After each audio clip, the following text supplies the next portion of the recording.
E aí galera, tudo beleza? Gente, sejam bem-vindos ao canal O MacGuffin e neste vídeo eu estarei dando continuidade à nova série do canal dedicada a filmes que abordam golpes de Estado. Gente, infelizmente, o tema que nós estamos abordando saiu do YouTube para a vida real, quando, em 1º de fevereiro deste ano de 2021, a presidente de Myanmar, Aung San Suu Kyi, foi deposta num golpe militar realizado pelo Estado-Maior das Forças Armadas do país.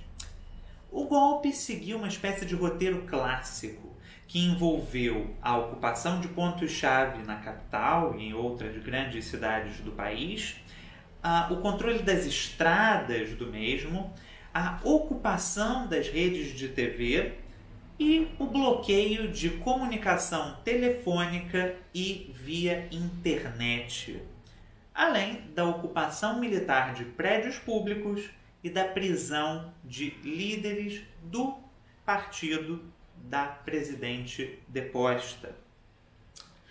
Gente, esse roteiro clássico de um golpe militar podia ser visto no livro Golpe de Estado, um manual prático, escrito em 1968 pelo especialista em relações internacionais e economista Edward Luttwak. O livro vinha sendo mencionado nas últimas semanas por intelectuais e analistas políticos de Myanmar, que diziam que a situação no país parecia com aquela esboçada no livro de Luttwak. E afirmavam eles que, muito provavelmente, o país viria a sofrer um golpe militar seguindo o modelo estabelecido na obra. As declarações desses intelectuais vieram a ser publicadas pelo jornal Asia Times em 3 de fevereiro desse ano, apenas 2 dias depois do golpe que interrompeu mais uma vez o regime democrático daquele país. Gente, o livro Golpe de Estado, um manual prático, é um dos clássicos de relações internacionais e geopolítica da Guerra Fria. E, na verdade, há relatos de que o livro chegou a inspirar uma tentativa de golpe militar real, ocorrida em 1972 no Marrocos e liderada pelo general Mohamed Oufkir. O livro foi um grande sucesso, não apenas no meio intelectual, de pesquisadores da Guerra Fria e das relações internacionais, como do grande público, vindo a ser um best-seller entre o final dos anos 60 e a década de 70. O impacto do livro ainda é sentido nos dias de hoje, não apenas no exemplo recente de Myanmar, mas também quando a presidente das Filipinas, Glória Macapagal-Arroyo, foi deposta após uma série de manifestações de rua em 2006. Disse a ex-presidente das Filipinas que a sua deposição parecia seguir o roteiro do livro de Edward Luttwak. E no Egito, em 2013, quando o exército do país deu um golpe estabelecendo um novo regime militar, um dos repórteres do jornal Financial Times divulgou um quadro que vinha impresso em várias edições do livro, apontando o passo a passo de como dar um golpe militar, expondo que o golpe no Egito em 3 de julho de 2013 parecia seguir aquele passo a passo minuciosamente, que envolvia ter 3 equipes de oficiais golpistas, com uma focada na ocupação de pontos-chave das estradas e pontos de saída das cidades do país, ocupação das redes de TV, prisão dos líderes do governo e ocupação militar de prédios públicos com interesse estratégico ou simbólico. Nós podemos ver então que o golpe de Mianmar realmente parece ter seguido à risca o modelo do livro de Edward Luttwak. Mas vocês talvez estejam se perguntando por que o canal O MacGuffin, que é devotado a filmes, está falando sobre um livro de relações internacionais que foi um grande sucesso de público nos anos 60. O fato, gente, é que o sucesso do livro de Edward Luttwak foi tão grande que ele acabou virando filme.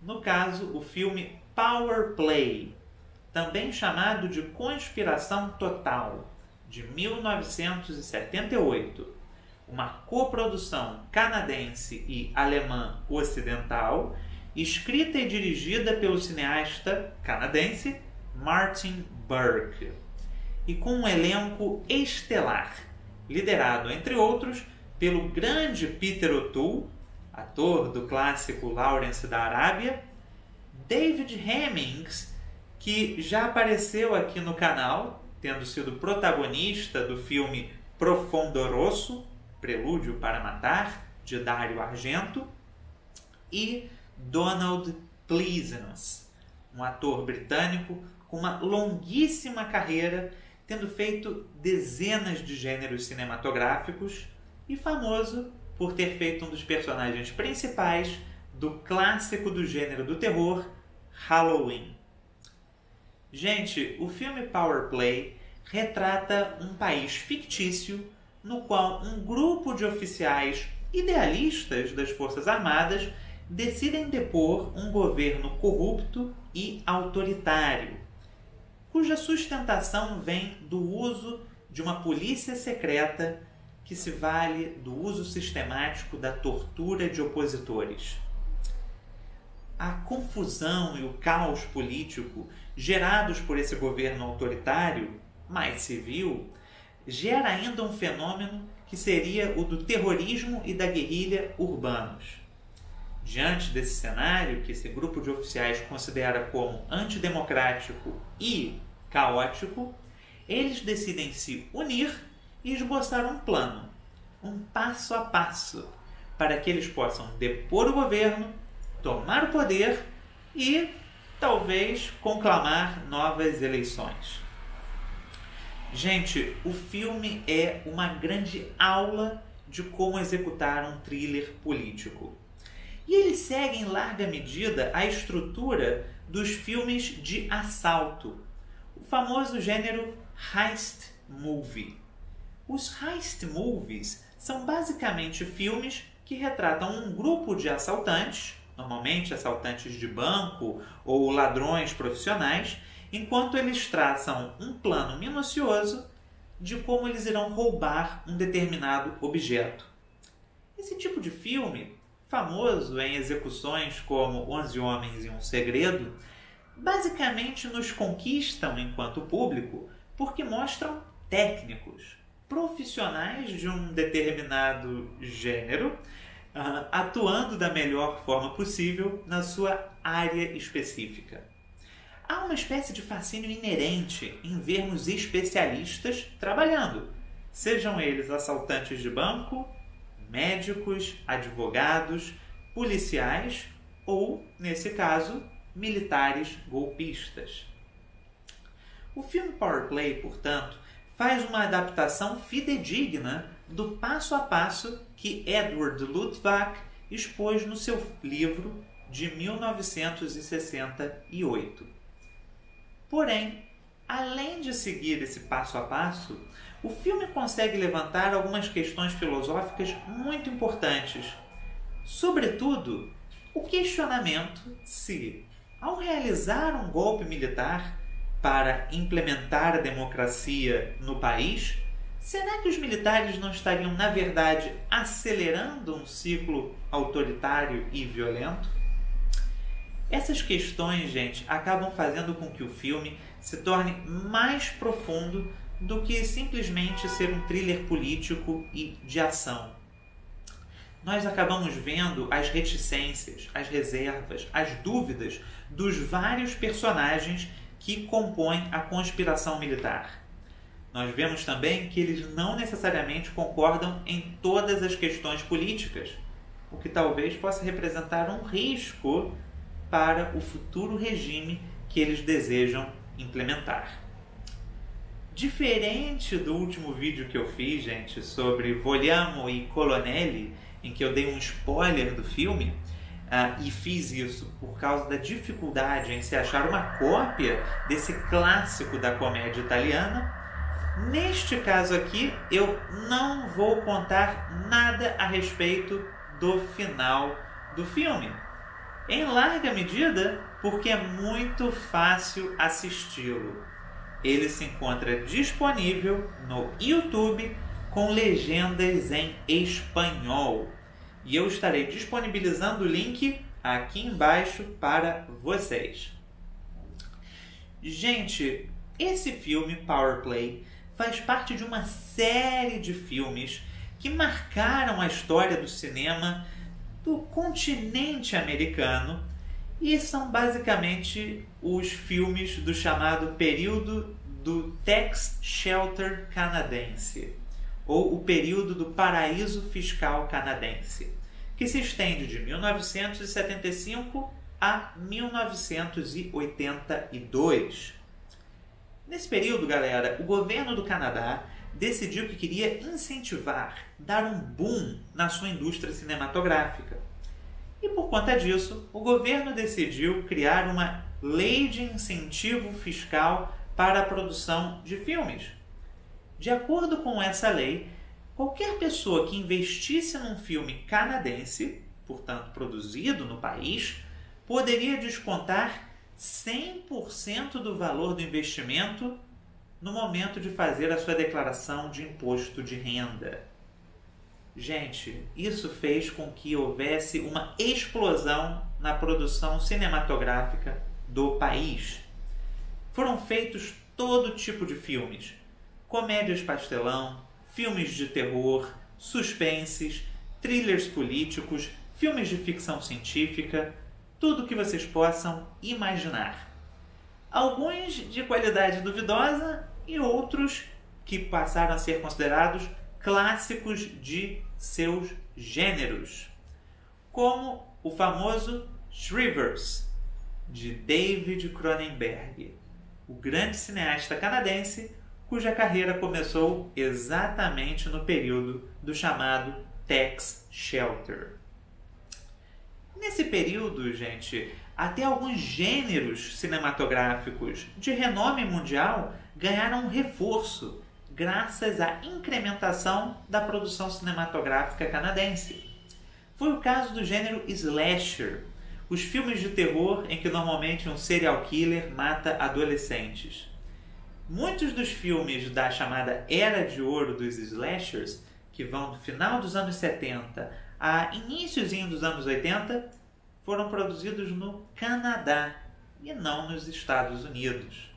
Caso do clássico My Bloody Valentine.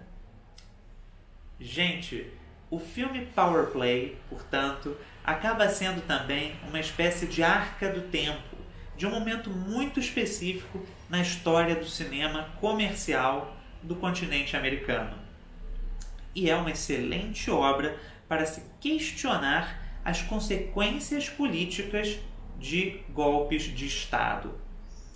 Sobre o diretor e roteirista de Power Play, Martin Burke, ele teria uma carreira muito longa no cinema, não só no Canadá, como também nos Estados Unidos, onde ele atuou muito como roteirista.